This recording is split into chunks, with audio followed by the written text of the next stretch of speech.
Ikhwan ini sedang tempat tanggal lahir Kelurahan Tanah Jaya, Kecamatan Kajang, Kabupaten Bulukumba, tanggal 5 Juli 1985. Sedikit riwayat pendidikan beliau: SD, SMP di Kajang, kemudian lagi PNS dan di Departemen Kehutanan oleh pemerintah pusat selaku polisi kehutanan di Taman Nasional Rawa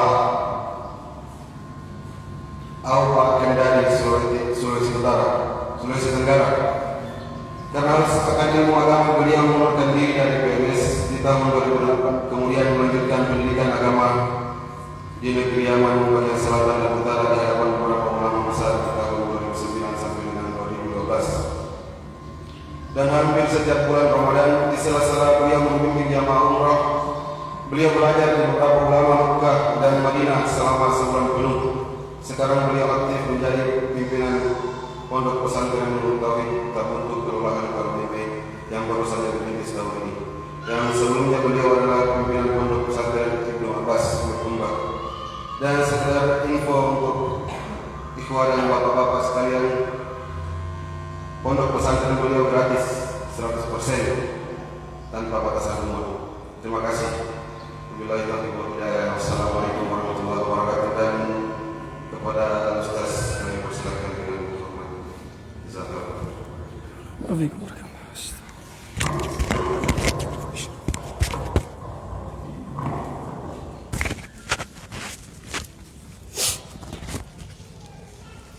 Bismillahirrahmanirrahim. Assalamualaikum warahmatullahi wabarakatuh. Innal hamdalillah nahmaduhu ta'ala wa nasta'inuhu wa nastaghfiruh wa na'udzu billahi min shururi anfusina wa min sayyiati a'malina.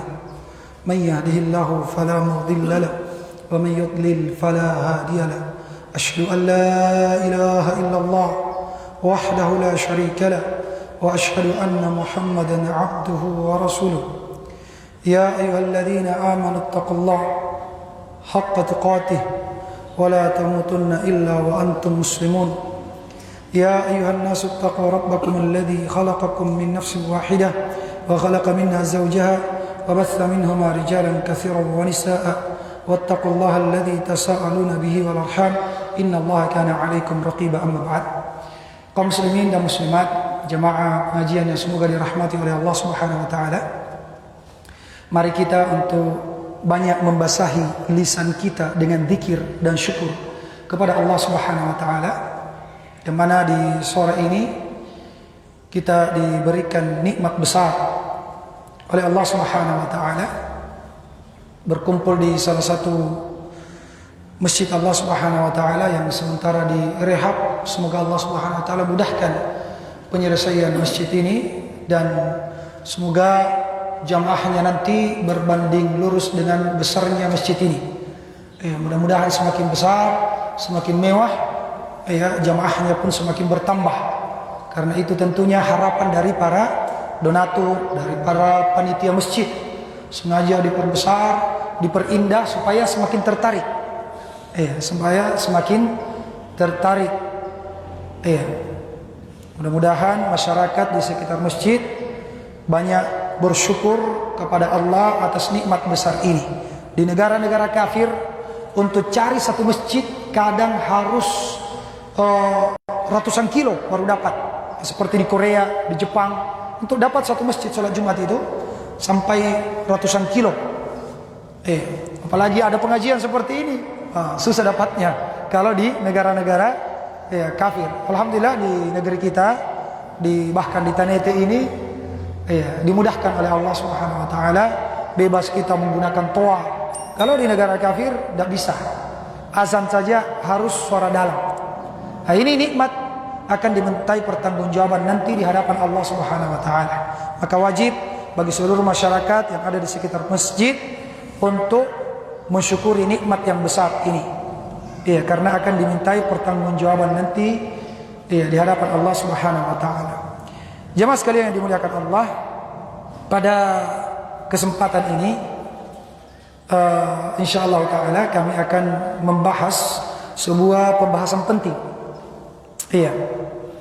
Jadi tidak kalah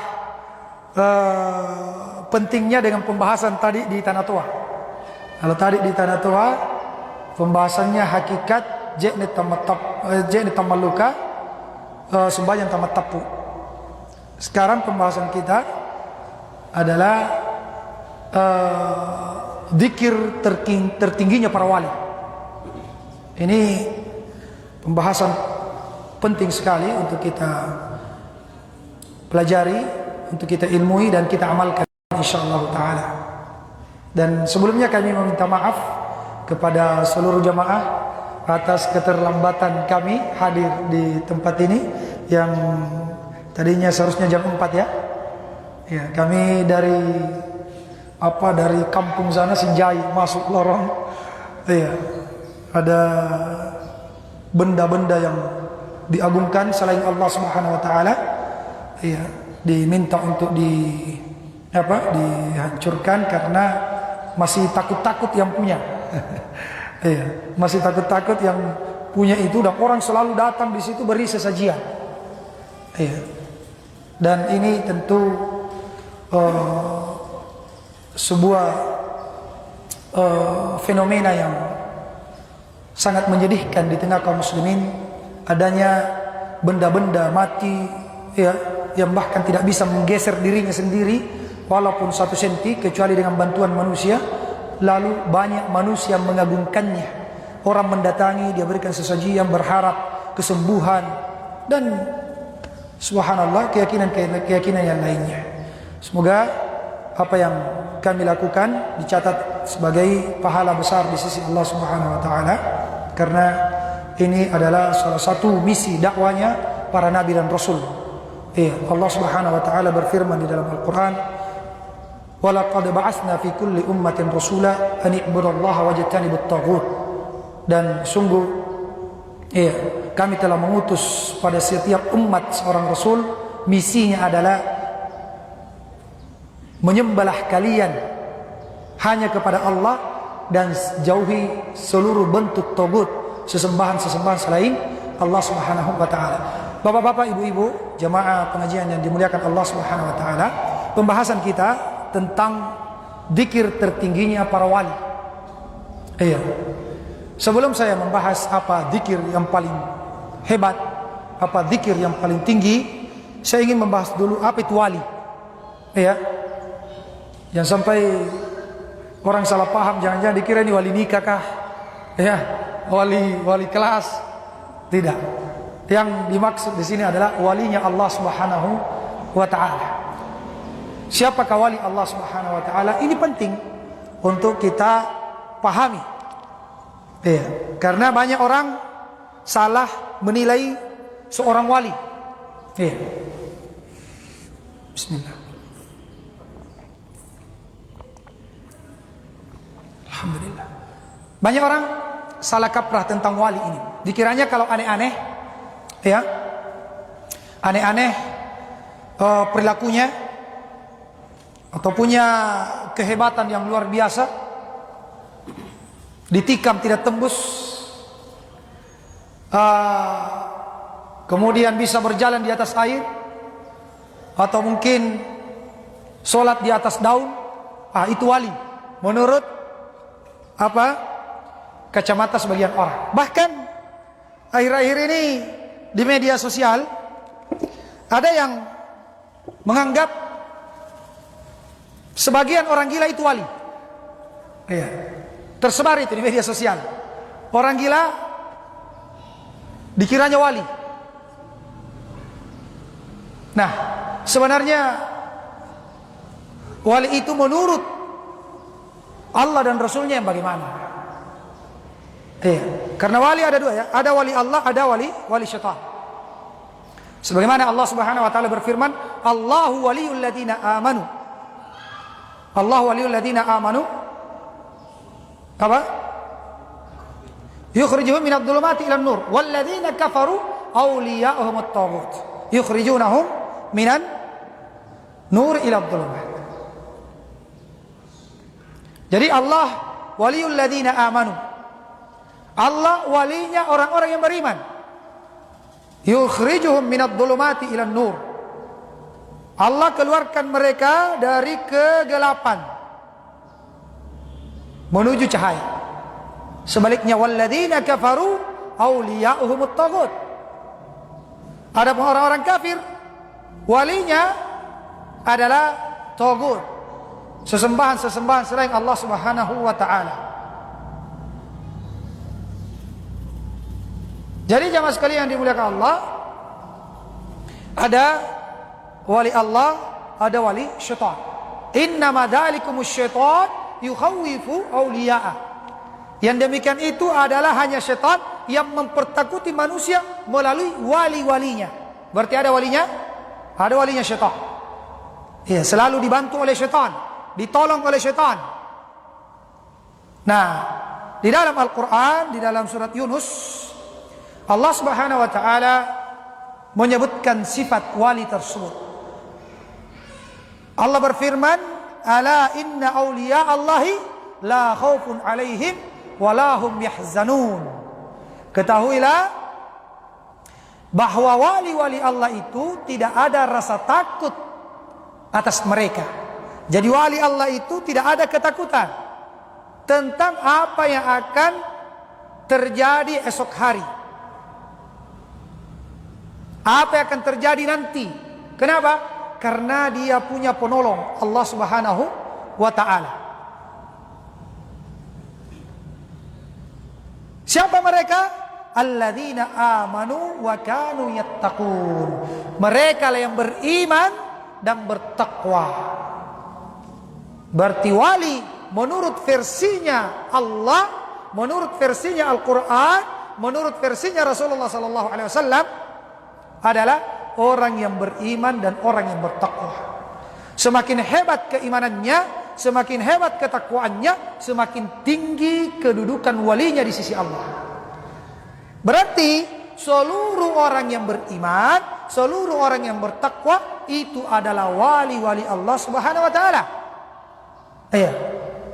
Dan pimpinan mereka yang paling tingginya adalah siapa? Nabi Muhammad sallallahu alaihi wasallam. Kemudian nabi-nabi ulul azmi. Iya, kemudian nabi-nabi yang lainnya. Kemudian para sahabat Nabi radhiyallahu anhum ajma'in.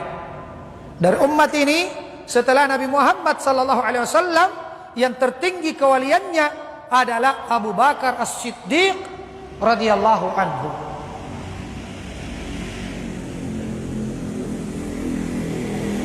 Kenapa? Ini barometernya dari Allah Subhanahu wa taala. Alladzina amanu wa kanu yattaqun. Wali itu yang beriman dan bertakwa. Nah, ini kalau ingin hebat kewaliannya di sisi Allah, tinggi derajat kewaliannya, perbaiki iman kita. Perbaiki iman kita kepada Allah. Apanya Allah yang diimani? Wujudnya, rububiyahnya, uluhiyahnya, asma wa sifatnya. Ini kandungan iman kepada Allah. Pembahasannya panjang ini ya, global saja. Intinya tingkat kewalian kita kepada Allah itu berbanding lurus dengan tingkat keimanan kita kepada Allah Subhanahu wa taala. Dan tingkat keimanan kita itu berbanding lurus dengan ilmu kita, ma'rifah kita tentang Allah Subhanahu wa taala. Karena iman dan ilmu tidak bisa dipisahkan. Bagaikan dua sisi mata koin ya, yang tidak bisa dipisahkan. Ada iman, ada ilmu. Ya. Tidak mungkin ada iman tanpa ilmu. Kapan salah ilmunya, imannya pasti salah. Maka membahas keimanan kepada Allah harus benar ilmunya tentang Allah, tentang makrifahnya kepada Allah Subhanahu wa taala. Namun sangat disayangkan jemaah sekalian, betapa banyak orang yang mengaku sudah sampai pada tingkatan ma'rifatullah, mengenal Allah, bahkan sebagian mengatakan sudah hanyut, sudah larut di dalam ittihadiyah, menyatu dengan Tuhan. Iya, namun ternyata dia keliru besar. Iya, keliru besar. Bukan Allah yang dia kenal. Bukan Allah yang disembah oleh Nabi Muhammad yang dia kenal. Dan ini juga ada pembahasan khusus, ya, insyaallah pada pertemuan-pertemuan yang akan datang. Mungkin bagus dikupas, ya, ilmu ini tentang pengenalan kepada Allah Subhanahu wa taala. Jamaah sekalian yang mulia, yang dimuliakan Allah Subhanahu wa taala. Jadi wali Allah Subhanahu wa taala adalah orang-orang yang beriman. Iya, dan orang-orang yang bertakwa. Apa itu takwa? Takwa itu adalah engkau melaksanakan perintah Allah Subhanahu wa taala di bawah tuntunan cahaya Al-Qur'an dan sunnah Nabi sallallahu alaihi wasallam,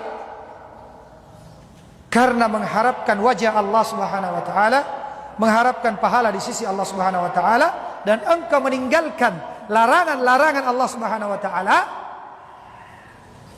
sesuai dengan tuntunan cahaya Al-Qur'an dan sunnah Nabi sallallahu alaihi wasallam, karena takut akan murka dan azabnya Allah Subhanahu wa taala. Berarti jamaah sekalian, wali Allah itu adalah orang-orang yang selalu menjalankan perintah Allah dan menjauhi larangannya.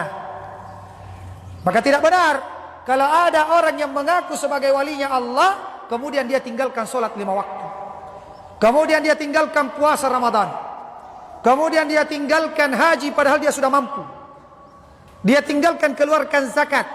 Ada yang mengaku wali, kemudian dia bergampangan dengan perempuan yang bukan mahramnya. Ada yang mengaku wali, tapi dia bergampangan melakukan dosa-dosa. Ia tidak menjaga pandangannya, tidak menjaga tangannya, tidak menjaga mulutnya, tidak menjaga pendengarannya. Itu bukan cirinya wali. Ya, sebagaimana di dalam hadits qudsi Allah Subhanahu wa taala berfirman menyebutkan ciri-ciri walinya lagi. Ya, Allah berfirman di dalam hadits qudsi, "Man adali waliyan faqad adantuhu bil harb." Siapa yang memusuhi waliku, maka saya akan kumandangkan peperangan terhadapnya. Siapa walinya Allah tadi? Orang yang beriman dan orang yang bertakwa. Imannya benar kepada Allah. Iya. Dan rukun-rukun iman yang lainnya. Kemudian orang yang bertakwa, dia jalankan perintahnya Allah Subhanahu wa taala, dia jauhi larangannya. Ikhlas semata karena Allah. Siapa yang memusuhi waliku, kata Allah, faqad adantuhu bil harb, saya akan kumandangkan peperangan kepada.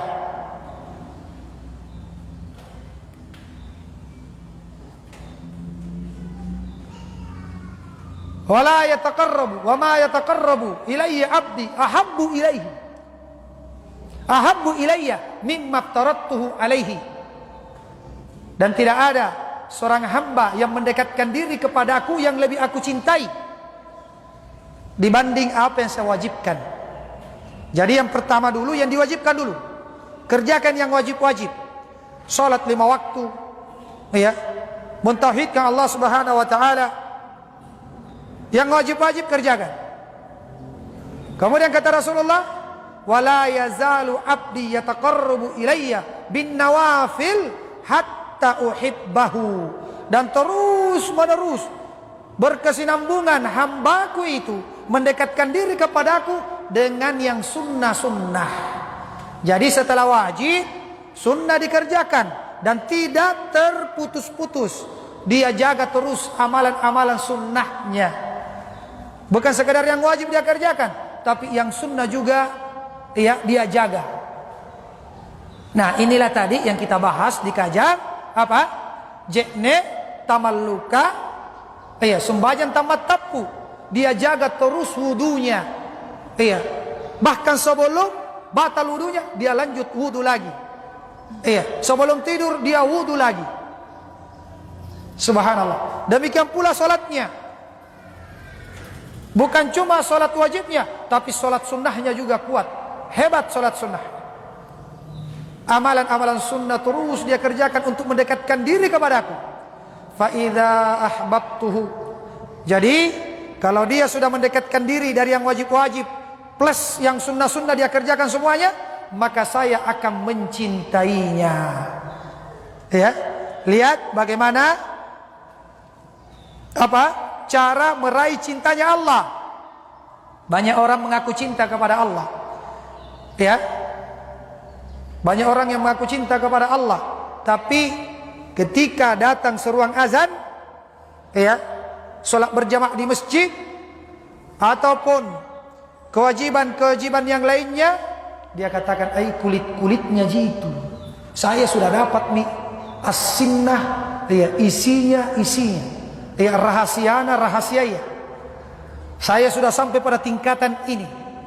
Sholat 5 waktu di masjid, dia anggap kulit-kulitnya di agama. Subhanallah. Padahal walinya Allah, seluruh sunnah Rasulullah dia upayakan, dia kerjakan. Apalagi kalau hukumnya wajib. Yang sunnah saja dia betul-betul jaga. Itu wali-walinya Allah. Iya. Kemudian kata Allah, fa idza ahbabtuhu kuntu sam'al ladzi yasma'u bi wa basarahu alladzi yubsiru bi wa yadahu alladzi yubtishu bi wa rijlahu allati yamshi bihi. Kalau saya sudah mencintainya, maka saya akan menjadi pandangannya untuk dia melihat. Saya akan menjadi pendengarannya untuk dia mendengar. Saya akan menjadi tangannya untuk dia memegang atau memukul. Dan saya akan menjadi kakinya untuk dia melangkah. Kalau dia meminta, saya akan kabulkan. Kalau dia minta tolong, saya akan menolongnya. Hati-hati dengan hadis ini, jangan sampai salah paham. Banyak orang mengira bahwa inilah tingkatan ittihadiyah atau hululiyah. Ittihadiyah, ya, tingkatan ittihadiyah. Apa itu ittihadiyah? Sebuah keyakinan bahwa seseorang kalau sudah sampai pada tingkatan ma'rifah, dia menyatu dengan Tuhan. Keliru. Ya. Makanya jamaah sekalian, sebagian orang ketika berzikir ini yang dia cari. Ketika dia berzikir, ini yang dia cari. Yaitu puncaknya adalah penyatuan dengan Tuhan. Iya. Yang dia cari adalah cahaya di atas cahaya. Kemudian di sanalah dia larut, kemudian pisah.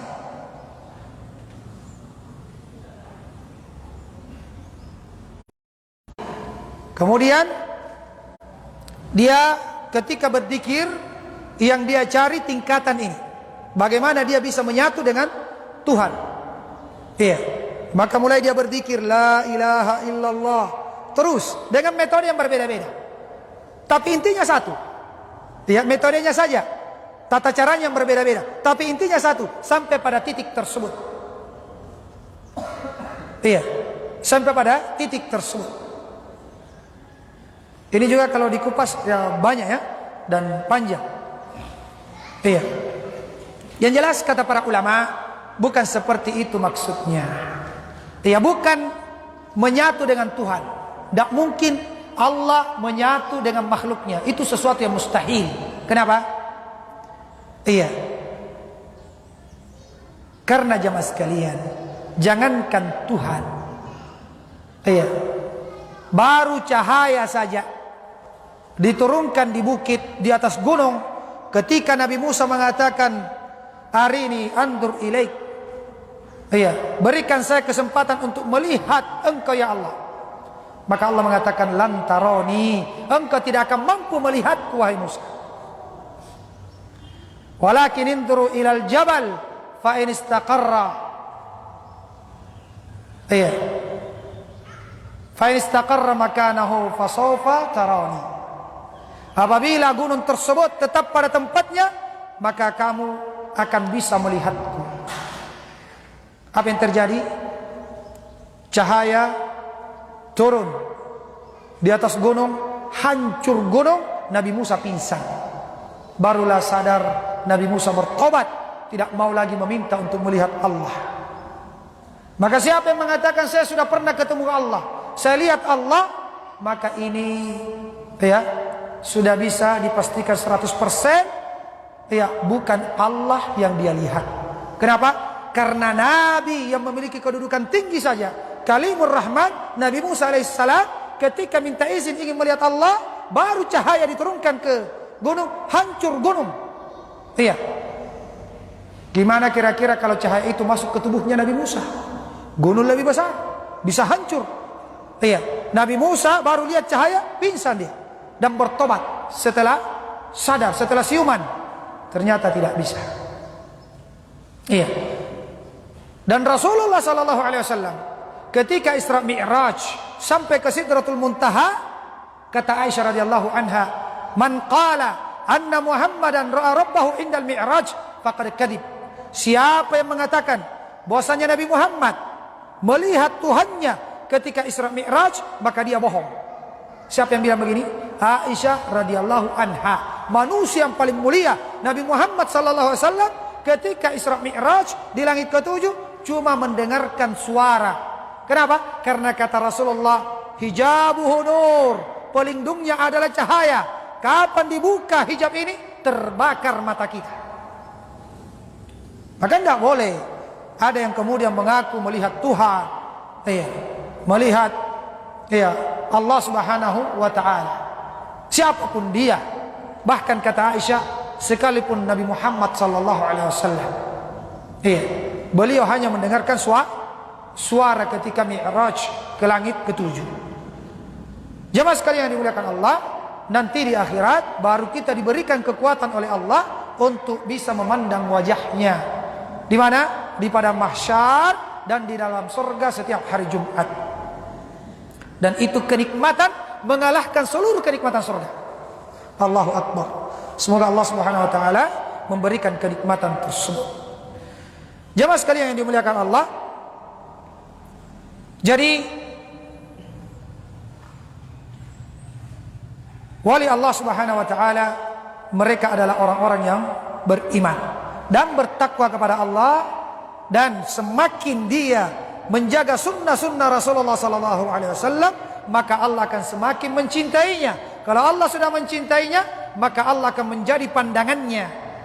Maksudnya para ulama, orang ini karena dia menjaga syariat Allah Subhanahu wa taala, dia jalankan yang wajib, yang sunnah, sehingga hatinya selalu muraqabah, selalu merasa diawasi oleh Allah. Selalu merasa diawasi oleh Allah, selalu merasa dilihat oleh Allah, selalu merasa didengar oleh Allah, selalu merasa dipantau oleh Allah Subhanahu wa taala. Sehingga hatinya penuh dengan pengagungan kepada Allah. Hatinya penuh dengan rasa cinta kepada Allah Subhanahu wa taala. Hatinya penuh dengan harapan, tawakal hanya kepada Allah Subhanahu wa taala, menyebabkan matanya tidaklah melihat sesuatu kecuali apa yang Allah ridhai. Telinganya tidak mendengarkan sesuatu kecuali apa yang diridhai oleh Allah. Tangannya tidak menyentuh sesuatu, tidak memukul sesuatu kecuali apa yang Allah ridhai. Kakinya dia tidak langkahkan ke tempat kecuali yang Allah ridhai. Sehingga seluruh gerak-geriknya dibawa keridhaan Allah Subhanahu wa taala. Jamaah sekalian yang dimuliakan Allah Subhanahu wa taala, inilah hakikat wali-wali Allah Subhanahu wa taala. Dan demikianlah pendahulunya Nabi Muhammad sallallahu alaihi wasallam adalah pimpinan para wali. Pimpinan para wali. Bagaimana Nabi Muhammad sallallahu alaihi wasallam dalam kehidupannya? Beliau hebat salatnya kepada Allah. Sampai-sampai ketika beliau salat, saking panjangnya salatnya beliau, bengkak kakinya, pecah-pecah kaki beliau. Kata Aisyah radhiyallahu anha, "Ya Rasulullah, kenapa engkau lakukan ini? Begitu hebatnya salatmu sampai segitunya. Wa qad ghufira laka ma taqaddama min dhanbik wa ma ta'akhkhar." Padahal sudah diampuni dosamu yang lalu, dia akan datang. Kata Rasulullah sallallahu alaihi wasallam, afala akunu abdan syakura? Tidakkah saya menjadi seorang hamba yang bersyukur? Rasulullah beribadah kepada Allah bukan lagi karena menganggap itu hanya sekedar kewajiban, tapi sebagai bentuk kesyukuran. Sudah merasakan nikmat di dalam ibadah. Berarti seorang wali Allah Subhanahu wa taala itu ketika beribadah sudah menganggap ibadah tersebut sebagai apa? Kesyukuran kepada Allah Subhanahu wa taala. Sudah dia rasakan nikmat luar biasa. Iya. Dan jamaah sekalian, termasuk zikir. Zikir ini adalah ibadah besar. Perhiasan wali-wali Allah Subhanahu wa taala. Iya. Dan Allah Subhanahu wa taala mengingatkan banyak di dalam Al-Qur'an untuk kita selalu berzikir kepadanya. Allah Subhanahu wa taala berfirman di antaranya, ya ayyuhalladzina amanu udhkurullaha dzikran katsira. Wahai orang-orang yang beriman, berzikirlah kepada Allah Subhanahu wa taala dengan zikir yang banyak. Perbanyak zikir. Perintah dari Allah Subhanahu wa taala. Bahkan Allah juga berfirman memberikan ampunan kepada orang-orang yang banyak berzikir dan pahala yang besar. Allah berfirman, "Wadzakirin Allah katsira." Dan orang-orang yang adzakirin, zakirin isim fa'il. Artinya apa? Ini termasuk isim sifat. Dia menjadi sifatnya adalah banyak berzikir. Sudah menjadi sifatnya. Sudah mendarah daging. Iya, di atas motor dia berzikir. Iya, di mobil dia berzikir, di jalan dia berzikir. Hendak tidur dia berzikir, bangun dari tidur dia berzikir, masuk WC dia berzikir, keluar dari WC dia berzikir. Iya. Seluruh kehidupannya penuh dengan zikir. Dia hanya tidak bisa berzikir kalau tidur. Siapa yang bisa berzikir dalam keadaan tidur? Nabi Muhammad sallallahu alaihi wasallam. Kekhususan Nabi Muhammad sallallahu alaihi wasallam berzikir kepada Allah sekalipun tidur. Allahu Akbar. Ya, kekhususan. Kalau kita tidak. Iya. Kalaupun ada yang bilang, saya biar ketidur berzikir aja. Itu lain yang dia maksud. Yang dia maksud itu napas.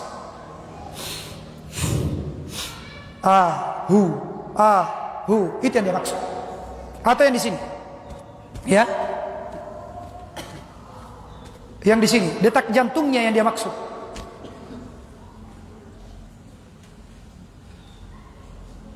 Adapun Rasulullah tidak demikian. Betul-betul dia berzikir mengingat Allah Subhanahu wa taala. Allahu Akbar.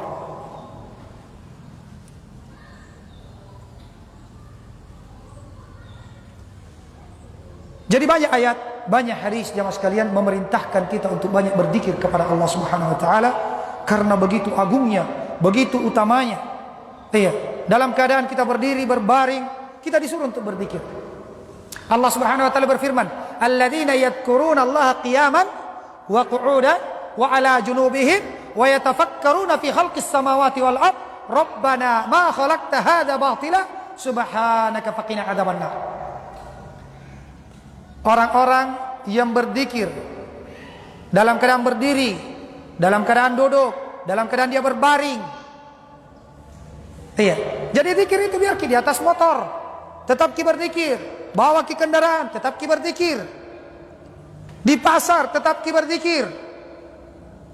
Mau tidur, berbaring, duduk, berdiri, zikir. Tapi ketahuilah, zikir dengan lisan itu adalah serendah-rendah tingkatan zikir. Kalau baru di lisan, baru mengatakan subhanallah, alhamdulillah, wa la ilaha illallah, Allahu akbar. Kalau baru di mulut, itu serendah-rendah zikir. Ya. Yang paling afdal adalah ketika dia gabungkan antara zikir lisan dengan zikir hati. Zikir lisan dengan zikir hati. Apa itu zikir lisan dengan zikir hati? Itu yang disinggung dalam ayat tadi.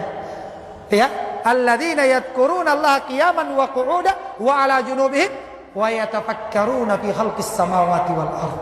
Dia zikir sambil mentafakuri apa makna dari lafaz-lafaz zikir tersebut. Iya. Kemudian dia cocokkan dengan ayat-ayat kauniyah ini ataupun ayat-ayat syar'iyah. sambil dia berzikir, subhanallah, alhamdulillah, Allahu akbar, wa la ilaha illallah, hatinya pun mengingat kebesaran Allah, melihat alam semesta ini. Iya. Apa ujungnya? Muncul rasa pengagungan, rasa takut. Rabbana ma khalaqta hadza batila subhanaka faqina adzabannar. Makanya orang yang berzikir itu, ya, semakin hebat zikirnya, semakin takut kepada Allah Subhanahu wa taala. Semakin hebat zikirnya, semakin muncul rasa cinta dan pengagungannya kepada Allah. Semakin hebat zikirnya, semakin tinggi tawakalnya kepada Allah Subhanahu wa taala. Itu kalau zikirnya benar. Tapi kalau zikir rajin tapi tidak takut kepada Allah, riba dimakan, ya, tetap dia makan riba, zinahnya jalan, keharaman yang lainnya tetap jalan. Ini zikirnya masih butuh dipertanyakan. Jangan-jangan dia berzikir baru di mulut saja, belum menembus ke hati. Iya, belum menghayati setiap lafaz-lafaz zikir tersebut. Jamaah sekalian, zikir apa yang paling tertinggi? Zikir apa yang paling tertinggi? Sepakat para ulama, zikir yang tertinggi adalah Al-Quran. Sepakat para ulama, tidak ada perbedaan pendapat. Kenapa? Karena seluruh zikir, la ilaha illallah, subhanallah, Allahu akbar, ada semua di dalam Al-Quran. Ya. Dan Allah Subhanahu wa taala menyebutkan Al-Quran sebagai dzikra. Inna nahnu nazzalna dzikra wa inna lahu lahafidun. Sesungguhnya kami yang menurunkan adzikra Al-Quran dan kami yang menjaganya. Tidak ada yang bisa merubah Al-Quran. Dan Allah Subhanahu wa taala berfirman dalam ayat yang lain menyebut Al-Quran sebagai zikir. Wa man a'rada an dzikri. Siapa yang berpaling dari adzikri, yaitu apa? Al-Quran.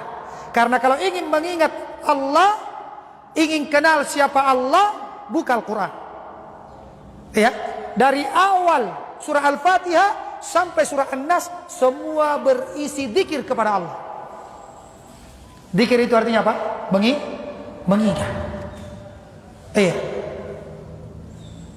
Apa yang diingat? Keagungannya, kebesarannya. Iya. Makanya kalau zikir, kata para ulama, tidak boleh berzikir cuma menyebut Allah, Allah, Allah. Itu bukan zikir. Kenapa? Kalau sekedar disebut namanya, belum ada bentuk pengagungan di situ. Kapan menjadi zikir? Ketika ada awalnya, ada akhirnya. Kasih di awalnya subhana, maha suci Allah. Ada pengagungan? Ada pujian? Ada. Subhanallah, alhamdulillah. Atau di akhirnya kasih kata akbar, Allahu akbar. Itu baru muncul apa? Pengagungan kepada Allah Subhanahu wa taala. Iya. La ilaha illallah. Kemudian jamaah sekalian, kata para ulama, setelah Al-Quran, lafaz zikir yang paling afdal adalah kalimat la ilaha illallah. Kata Rasulullah sallallahu alaihi wasallam, afdalul dzikir la ilaha illallah. Seafdal dzikir adalah kalimat la ilaha illallah. Jamaah sekalian, di akhirat nanti ada orang yang pendosa, sampai-sampai ketika dihadapkan di padang mahsyar, dosanya itu sebanyak 99 lembar. Satu lembarnya sejauh mata memandang. Dosanya itu satu lembarnya sejauh mata memandang. Dia punya catatan dosa 99 lembar. Putus asa sudah.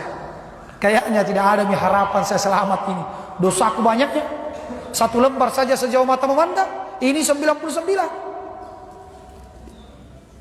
Kata Allah, apakah engkau memiliki kebaikan? Dia bilang tidak ada. Tidak ada kebaikan. Kata Allah, sesungguhnya engkau tidak akan dizolimi hari ini. Ya. Dikeluarkan, ternyata ada kartu kecil. Ya. Bitaqah, kartu kecil. Di situ catatan kebaikannya di kartu kecil ini. Ya, subhanallah. Kartu kecil. Bagaimana caranya ini kartu kecil dengan dihadapkan dengan 99 lembar dosa-dosa. Tapi kata Allah, fa innaka lam tudlam. Sesungguhnya engkau tidak akan dizolimi. Ditimbang, ternyata di dalam kartu kecil ini ada tulisan la ilaha illallah. Setelah ditimbang, terhempas 99 lembar catatan dosa-dosanya, dan lebih berat kartu kecil yang bertuliskan la ilaha illallah. Lihat keutamaan la ilaha illallah jamaah sekalian. Siapa yang meninggal di atas kalimat ini, jaminannya surga. Kuncinya surga adalah la ilaha illallah. Nabi Musa alaihissalam minta ilmu, dia berguru kepada Allah langsung. Dalam hadis yang diriwayatkan oleh Ibnu Hibban dan Al-Hakim dan disahihkan oleh beliau, kata Nabi Musa, ya Rabb, alimni syai'an adkuruka wa ad'uka bi. Kata Nabi Musa, wahai Tuhanku, kasih saya ilmu. Kasih saya ilmu yang saya mau pakai berzikir dan berdoa. Kata Allah, qul ya Musa la ilaha illallah. Ucapkan ya Nabi Musa la ilaha illallah. Qala Musa, ya Rabb, kullu ibadika yaquluna hadza. Wahai Tuhanku, seluruh hambamu mengucapkan kalimat ini. Saya mau ilmu lain. Iya, kata Allah, wahai Musa, andai kata 7 lapis langit, iya, beserta dengan makhluk-makhluk yang ada padanya, 7 lapis bumi beserta makhluk yang ada padanya, ditimbang di atas neraca, dan la ilaha illallah pada anak neraca timbangan yang satunya, maka la ilaha illallah akan lebih berat. Allahu Akbar. Inilah zikir yang tertinggi setelah Al-Quran, la ilaha illallah. Namun jamaah sekalian, ingin saya ingatkan, ini kalimat orang kafir pun boleh ucapkan. Kira-kira kalau ada orang Kristen disuruh bilang, saya kasih keuangan 100 juta, bilang la ilaha illallah, dia bilang tidak? Jangan 100 juta, 10.000 mau. Nabi bilang la ilaha illallah. Nabi bilang, bahkan tidak sengaja, la ilaha illallah. Al-Fatihah, nak baca aja Al-Fatihah. Ada temanku Kristen, nak baca aja Al-Fatihah. Kalau dia bilang la ilaha illallah, nak baca aja la ilaha illallah. Terus yang membedakan apa? Kenapa orang Kristen, orang kafir bisa bilang la ilaha illallah? Ya, karena mereka paham bahwa kalau sekedar diucapkan belumpi. Belumpi itu kalau sekedar diucapkan. Ya. Apalagi kalau cuma ditempel di mobil, di rumah, ya, diucapkan saja belum.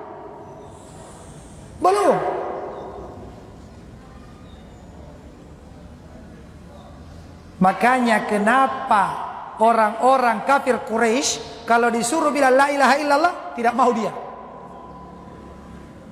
Tidak mau sekali. Karena dia paham maknanya. Makna dari la ilaha illallah dia pahami. Jadi jamaah sekalian, yang terpenting daripada itu semua bukan sekedar di lisan, tapi harus memenuhi syarat-syarat la ilaha illallah. Pernah dengar nih? Apa syaratnya la ilaha illallah?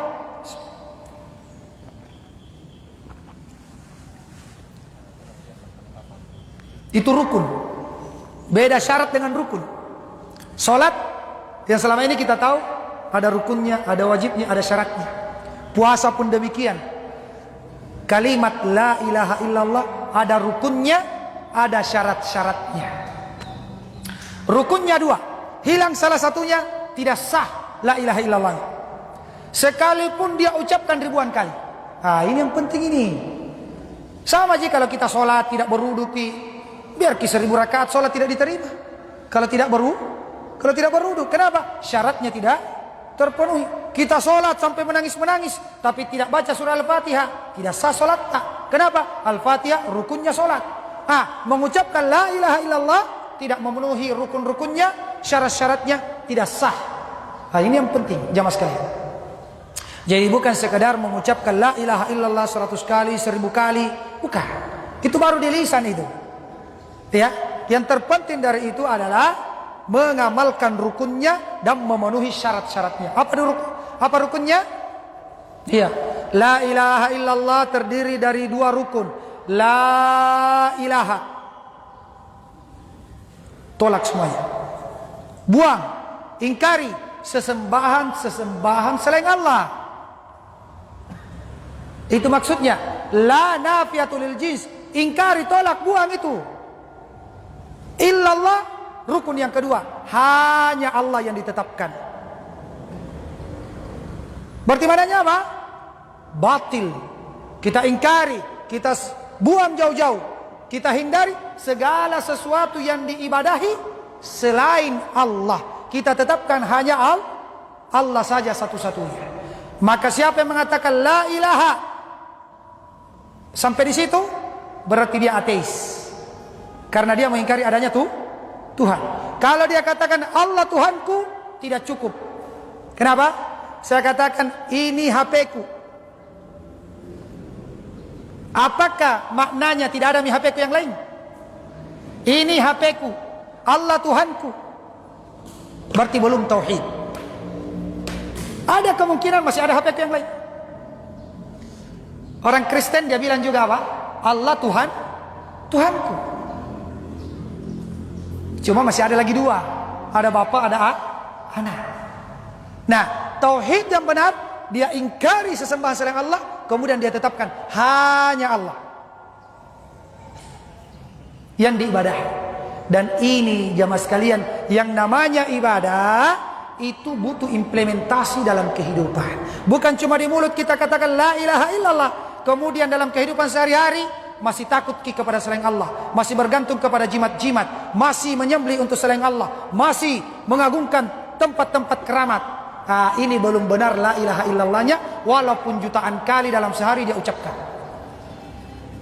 Ini penting ini, ya, karena banyak orang salah paham. Dia kira la ilaha illallah itu hanya sekedar tulisan yang memiliki simbol-simbol tertentu. La ilaha illallah, la ilaha illallah, la ilaha illallah. Bukan itu simbolnya. Kenapa saya katakan demikian? Saya pernah dalami yang seperti ini. Ya, dia kira itu simbol. Iya, la ilaha, dia buang, kemudian dia masukkan illallah, illallah, illallah. Keliru jamaah sekalian. Keliru besar. Minta maaf. Ya.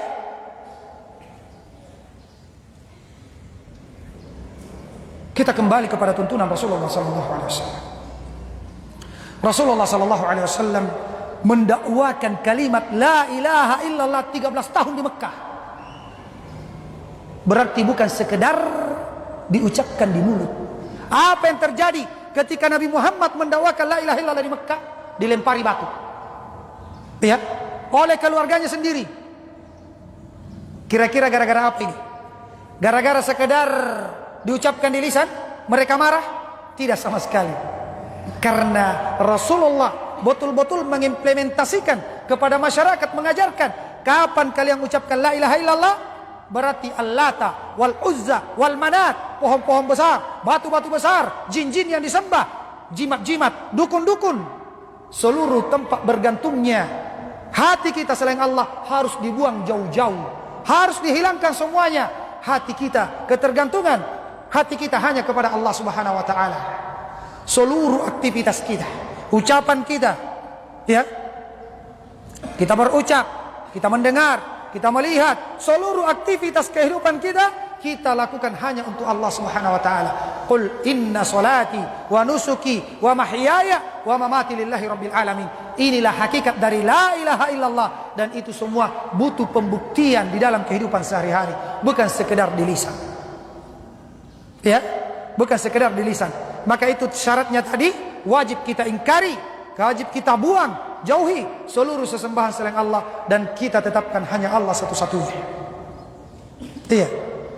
Kemudian rukunnya atau syaratnya, ya, syaratnya ada 8. Hilang salah satunya tidak sah. Syarat yang pertama, la ilaha illallah adalah al-ilmu. Al-ilm. Lawannya apa? Jahil. Siapa yang mengucapkan la ilaha illallah, dia tidak ilmui maknanya, maka tidak sah la ilaha illallah yang dia ucapkan. Allah Subhanahu wa taala berfirman di dalam Al-Qur'an, fa'lam annahu la ilaha illallah wastaghfir li dzambik. Ilmui kalimat la ilaha illallah. Wajib diilmui. Nah, ini diantara pembahasan ilmunya la ilaha illallah ini yang kita bahas.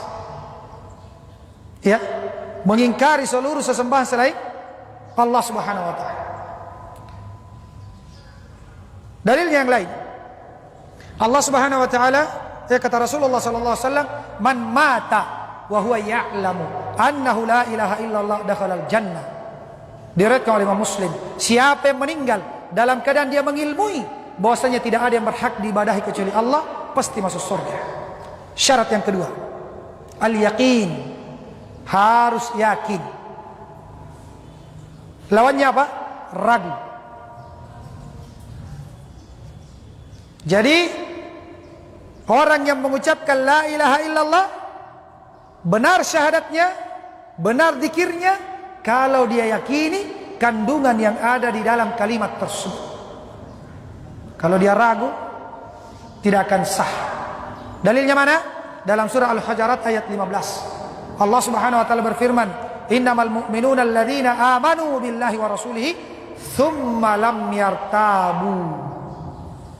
Hanyalah yang dikatakan beriman adalah orang yang beriman kepada Allah dan Rasulnya, kemudian dia tidak ragu. Jadi tidak boleh ragu-ragu.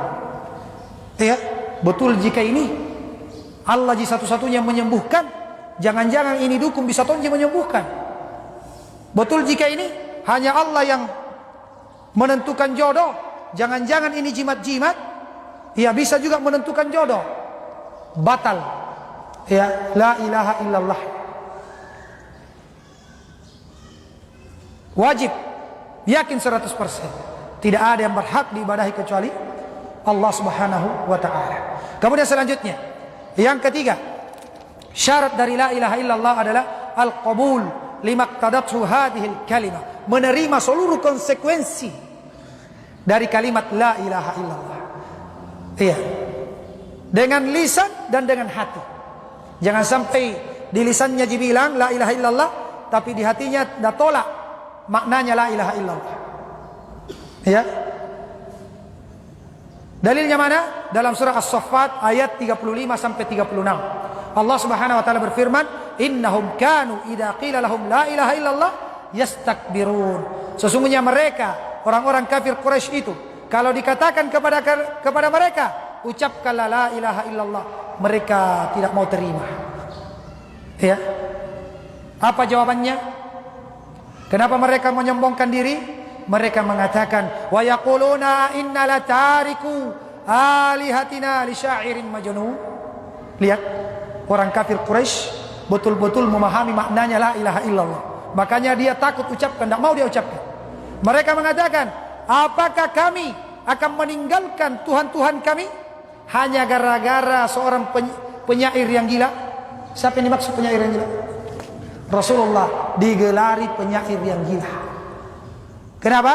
Karena dia serukan kepada masyarakat Arab untuk hanya beribadah kepada Allah, untuk menegakkan makna-makna la ilaha illallah. Nah, itu yang ditolak. Kalau sekadar diucapkan, ya mereka bisa saja ucapkan, cuma kan mereka tahu maknanya. Iya, la ilaha illallah berarti apa? Kita harus tinggalkan Tuhan-Tuhan selain Allah. Tidak boleh lagi mengagungkan apa? Iya, mengagungkan benda-benda mati, takut kepada orang yang sudah meninggal. Tidak boleh lagi meminta doa kepada orang yang sudah meninggal. Iya, karena mereka dahulu orang-orang kafir Quraisy itu senang mendatangi kuburannya orang-orang soleh. Ya, Al-Lata wal Uzza wal Manat, ini orang-orang soleh semua ini. Al-Lata itu orang soleh yang selalu menjamu jamaah haji. Dia bagi gratis roti Ketika meninggal, dibangunkan di atas kuburannya sebuah makam. Di situ meminta-minta. Iya, sebagai apa? Sebagai wasilah supaya sampai kepada Allah, karena keyakinannya ini puang Lata, ya, ini puang Lata. Anda tahu kalau di sana, ini si Lata ini orang soleh. Dia akan menyampaikan doa kita kepada Allah. Kalau kita langsung, kita ini punya dosa banyak.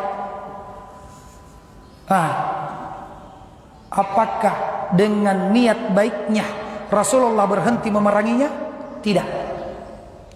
Padahal Allah mengatakan, ya, alasan mereka, wa ma na'buduhum illa liqarribuna ila Allahi zulfa. Tidaklah kami menyembah orang-orang soleh yang ada di kuburan ini kecuali supaya mereka mengantarkan kami sedekat-dekatnya kepada Allah. Jadi jamaah sekalian, kita datang ke kuburan mendoakan orang yang sudah meninggal. Jangan minta doa kepada orang yang sudah meninggal. Ya, kita datang ke kuburan untuk mengingat mati, kata Rasulullah. Bukan di situ minta-minta, cari berkah di situ. Kalau mau berdoa, afdolnya di masjid. Ya, mau berzikir di masjid, ibadah lakukan di masjid, jangan di balai. Kata Rasulullah, la taj'alu buyutakum qubura. Jangan jadikan rumahmu sebagai kuburan. Maksudnya apa? Beribadah di dalam rumah, sholat sunnah kerjakan, mengaji kerjakan. Kenapa? Karena kapan kamu tidak sholat sunnah, tidak mengaji di dalam rumahmu, berarti engkau telah menjadikan rumahmu sebagai kuburan. Kenapa? Karena kuburan bukan tempat untuk beribadah. Siapa yang bilang? Rasulullah sallallahu alaihi wasallam. Jamaah sekalian yang dimuliakan Allah Subhanahu wa taala, ini banyak pertanyaan ini.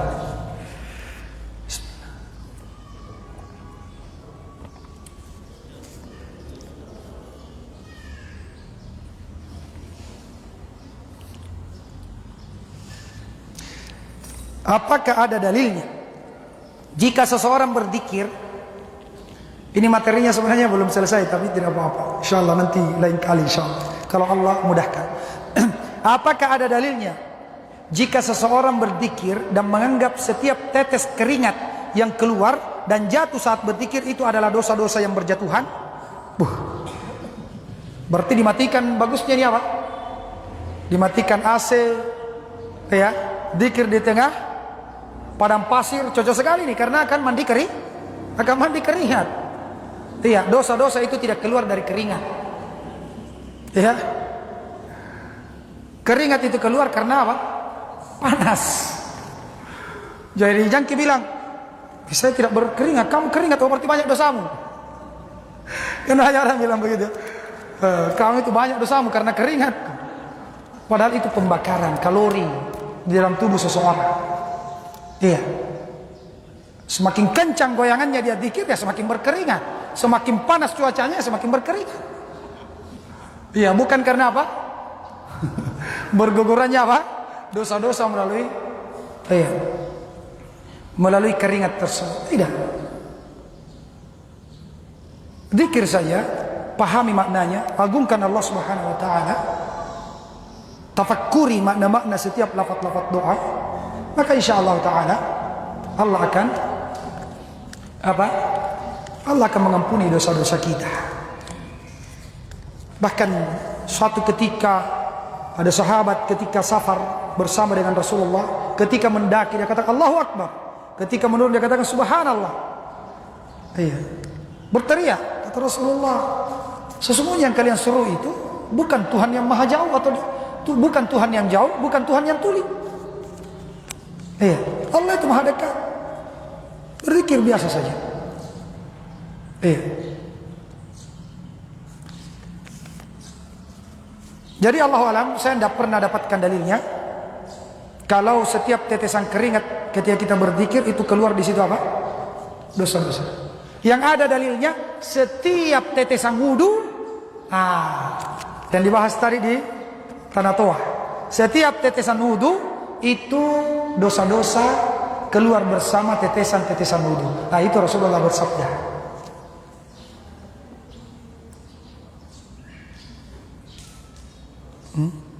bagaimana dengan orang yang meyakini bahwa melaksanakan sholat isya pahalanya setara dengan naik haji bersama Rasulullah 1000 kali?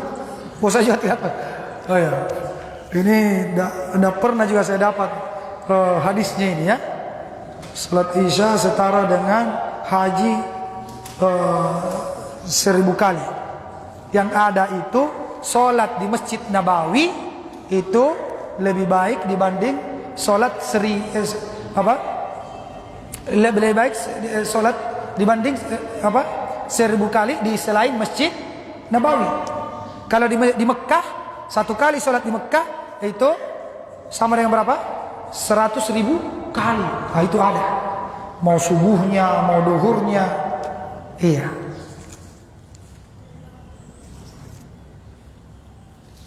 Apakah seseorang yang sudah tua umurnya dan sudah banyak ilmunya tidak lagi diwajibkan sholat baginya? Ya, tidak ada yang kalah ilmunya Nabi Muhammad sallallahu alaihi wasallam. Ya, bersamaan dengan itu beliau tetap sholat. Ketika sakit beliau dipapah ke masjid sholat. Tidak bisa berdiri, beliau duduk. Padahal sudah diampuni dosanya yang lalu dan yang akan datang. Ya, maka ini tidak benar ya. Allah berfirman di dalam Al-Quran, wa'bud rabbaka hatta ya'tiyakal yakin. Beribadalah kepada Rabbmu sampai al-yakin menjemputmu. Maksudnya apa? Kematian. Sepakat ulama, al-yakin di situ kematian. Sepakat. Tidak ada perselisihan pendapat.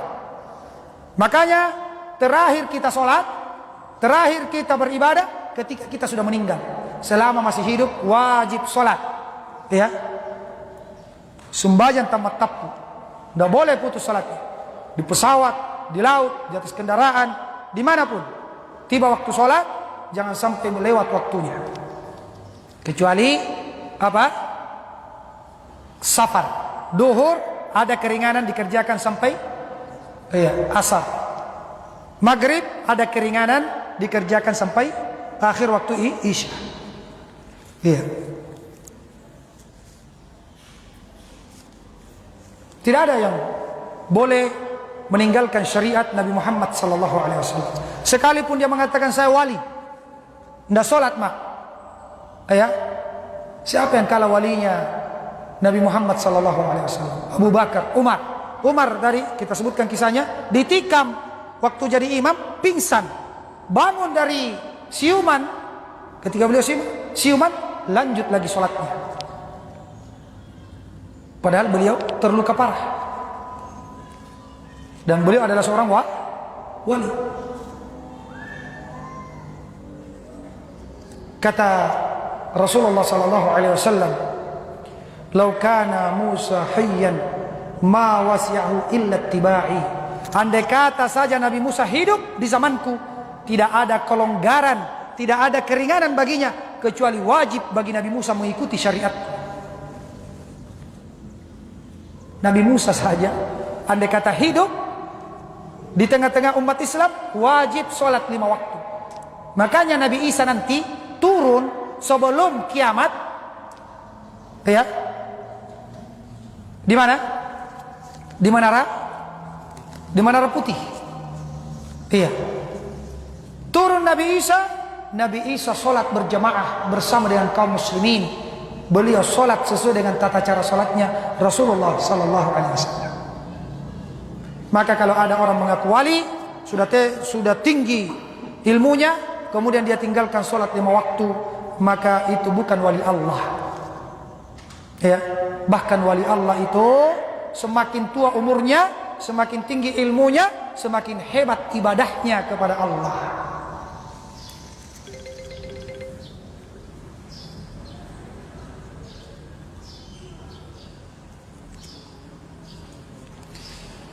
Bagaimana jika ada orang yang menganggap zikir mereka lebih penting dan lebih tinggi dari sholat? Andaikan Allah tidak mewajibkan sholat, maka mereka cukup melakukan zikir saja. Keliru. Ya. Sholat itu termasuk zikir yang sangat besar. Mulai dari takbir, Allahu Akbar, itu zikir. Ya.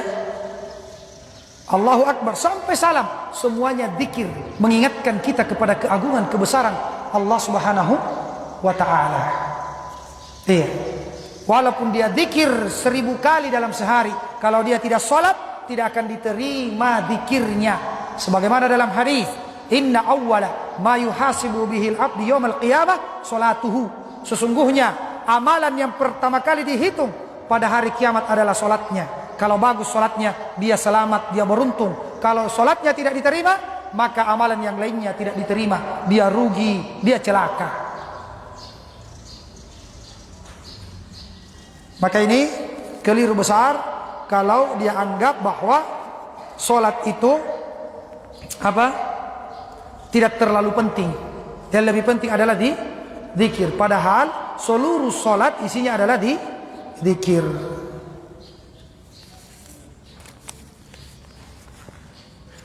Kita cukupkan ya. Sudah 5:30. Kita mau ke Balam Besi. Allah Ta'ala bisawab. Kalau ada yang benar itu datang dari Allah Subhanahu Wa Ta'ala. Kalau ada yang salah itu dari saya pribadi, dan saya memohon ampun kepada Allah Subhanahu Wa Ta'ala. Kita tutup majelis kita dengan doa kafaratul majelis. Subhanakallahumma wa bihamdik, asyhadu an la ilaha illa anta, astaghfiruka wa atubu ilaik. Assalamualaikum warahmatullahi wabarakatuh.